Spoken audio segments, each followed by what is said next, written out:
Have you ever uploaded a video that you thought was great? Spent hours planning it, hours recording it, hours editing it, and then almost nobody watched it.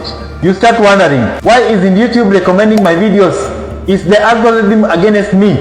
Am I shadow banned? If you are new to this channel, my name is Little Melody. Please stay with me to the end because today I'm going to explain the real reasons why your videos aren't getting recommended by YouTube and how you can fix it. Because most small creators are focusing on the wrong problem. One of the biggest myths on YouTube is that algorithm randomly chooses the winners and losers. That's not how it works. The algorithm has one job: to keep viewers watching.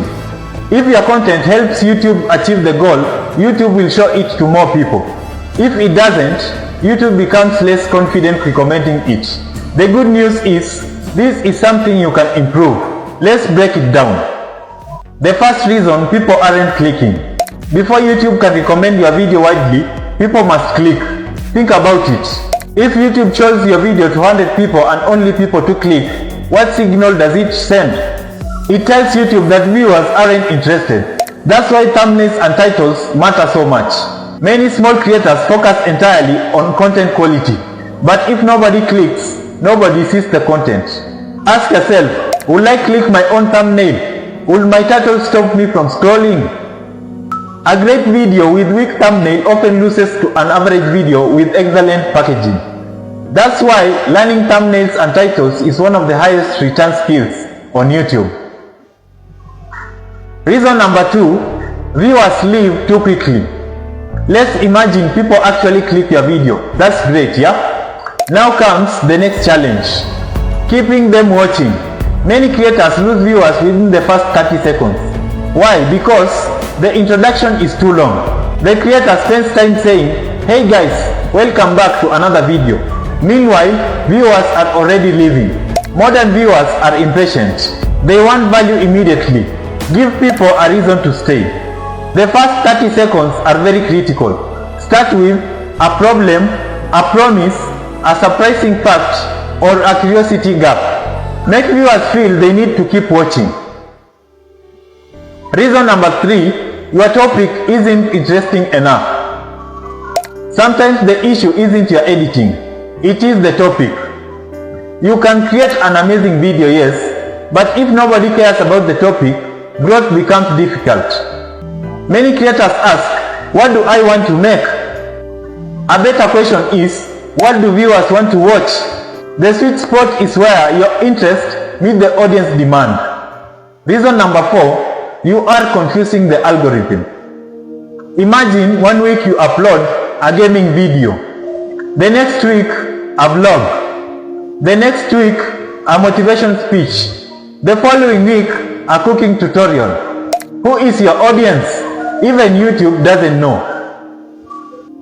Consistency helps YouTube understand who your content is for. That doesn't mean every video must be identical, but your channel should have a clear direction.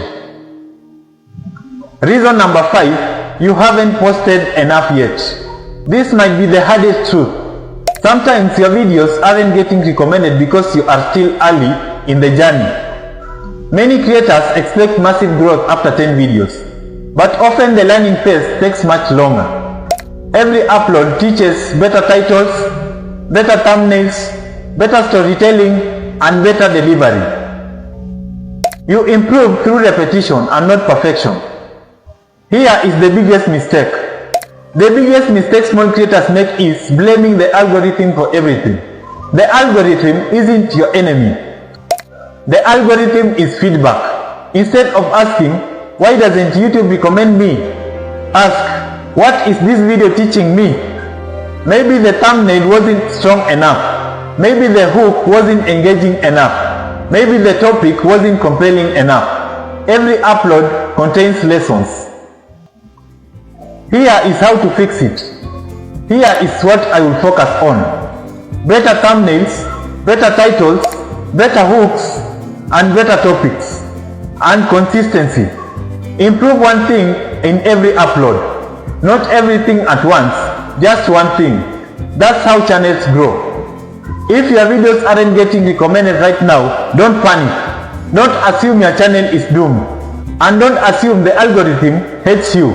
Instead, focus on improving, focus on learning, and focus on making each upload slightly better than the last one. Because the creators who win on YouTube aren't always the most talented. They are the ones who keep improving. If you enjoyed this video, please remember to like, comment and share this message to another small creator. Also remember to check out my playlist called How I Grew on YouTube series. There I'm teaching everything concerning growth on YouTube. And tell me in the comments, what's your biggest struggle right now? Is it clicks, watch time or getting recommended? See you again next week with another exciting topic. Thank you for watching.